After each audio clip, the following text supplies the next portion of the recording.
I have had some requests to make a video about how to make pine needle tea. It's really easy. It's really just like any other tea. I probably don't really need to do that much of a demonstration on it because it's basically just water and pine needles. That's all there is to it. But people wanted to see the video, so I'm going to go ahead and make the video. My objective here is not to really get into plant identification very much. If you're going to be using wild plants, then you need to take responsibility for identifying them appropriately. However, I still wanted to just show you this is a pine tree. For those of you who don't know, I'm sure that you've seen them and that you'll recognize them when you see them. There are different species of pines. The only one that you should be aware of is that you should not use ponderosa pine if you are pregnant. Other than that, the other pine species are okay to use. I have already collected pine needles. That gives you an idea for how long the needles can be. Some species have shorter needles, some have longer, but that gives you an idea. So anyway, that's the pine tree. You can see some larger pine trees up here as well. Gives you an idea of what we're looking at. But ultimately, if plant identification and using wild plants is new to you, then do some research and make sure that you are using the correct plant. Pine needles are high in vitamin C. They also have plenty of other phytochemicals in them, or plant chemicals in them, and that's why they smell so good. They smell like Christmas, or I should say Christmas smells like pine. And it's those constituents that give it that beautiful aroma that are very medicinal.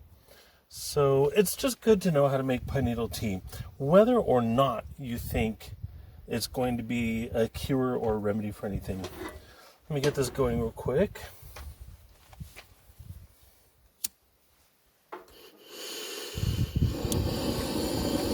Go. While that's going, I'll kind of talk about it a little bit more.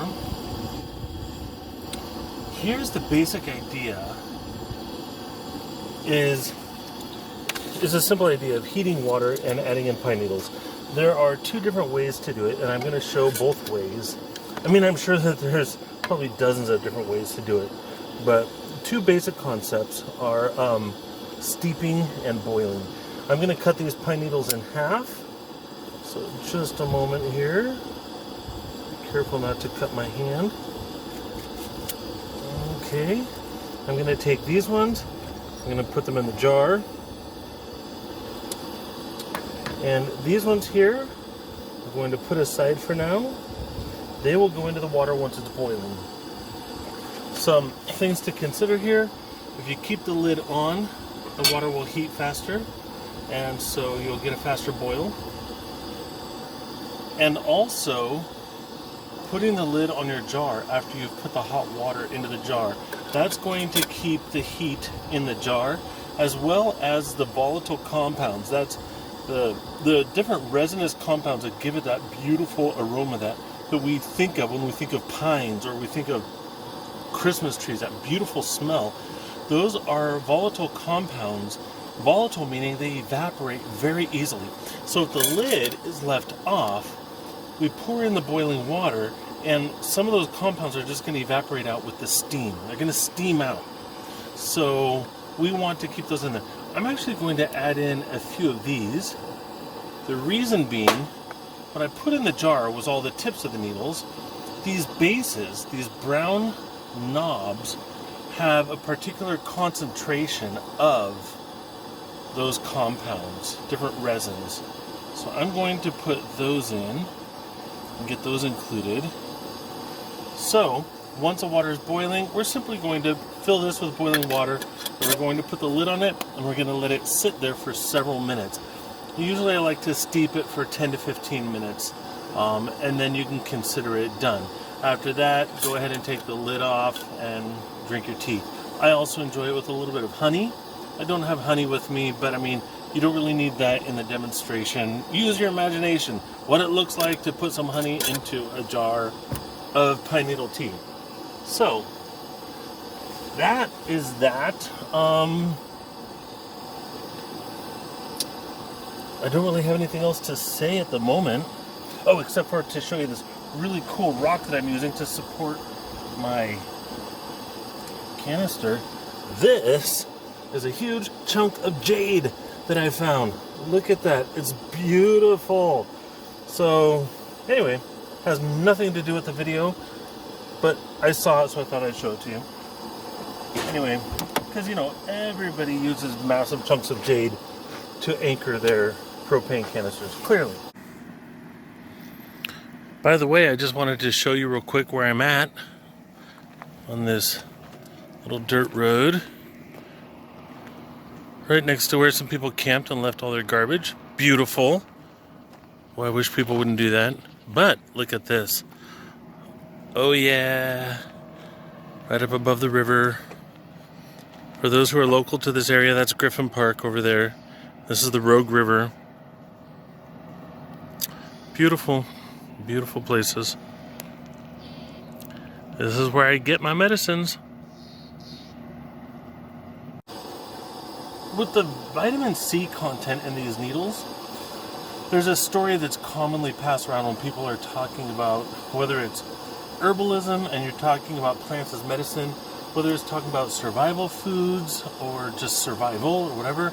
But there are several stories, and at least one of them is documented as historical fact, where early explorers, European explorers on the American continent, after making the long voyage across the Atlantic Ocean and then wandering around using whatever food staples they had brought with them and that they were accustomed to eating already, they ended up with scurvy.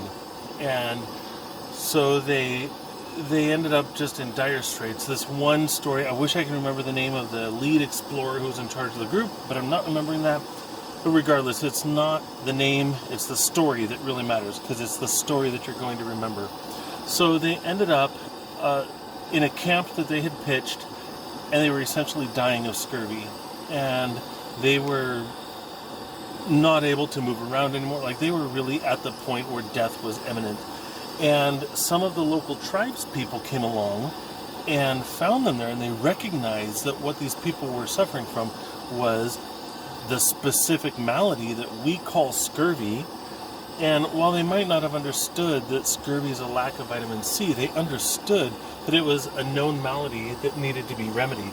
So they made pine needle tea, administered it to the people in that group, and everybody in the group recovered because of the vitamin C that is in pine needle tea. So it's a really, really good food, or you might call it medicine, to remember. We've got a good boil here. So I'm going to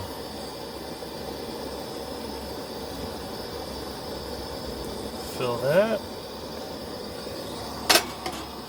and I'm going to throw those in there. I'm going to get this capped, and we will take this and we'll just set it there and let it do its thing. I'm going to add a little bit more water to this.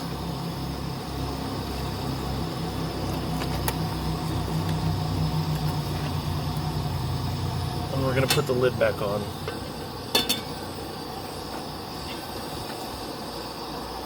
So, we have two different methods of extracting the compounds in here. The one is just by steeping. This water is no longer being heated. It's fully heated as far as it's going to get, and from this point forward it's only going to cool down, and the needles are just passively sitting in that water. In here we have water that's going to be brought to a boil, and it's going to be allowed to simmer for a longer period of time. The difference is heat kills vitamin C, or heat destroys vitamin C. Now, we could simmer this for a little while still and have vitamin C still present, but it will not be as much vitamin C as we will have in this tea right here. On the other hand, this longer simmer is going to get us more extraction of the, it's going to give us a better extraction of The resinous compounds, we're just going to leave that as a simmer. So by these ones staying in the simmering water for a longer period of time, we're going to get more resins extracted just by being heated and brought out. And in fact, if you let it cool, you'll see an oil slick on top of the water from the resins that came out. And so there are other plant chemicals or phytochemicals that will be extracted by the ongoing simmer. This, though, is going to maximize the vitamin C. In both cases, we're keeping the lid on to minimize the loss of volatile compounds. Of course, I keep lifting this lid to check on it, but still, you get the idea. So that's the basic idea of making pine needle tea. Doesn't matter to me if you're wanting to do this because you think it's going to be a miracle cure or to ward something off, because of internet stories going around, or if you just simply want to enjoy being in the outdoors and this is a way to augment your experience and make your experience richer. For me, that's what this is. It makes my experience richer. Now, this is not set for 10 or 15 minutes yet, but I'm going to go ahead and give it a sip.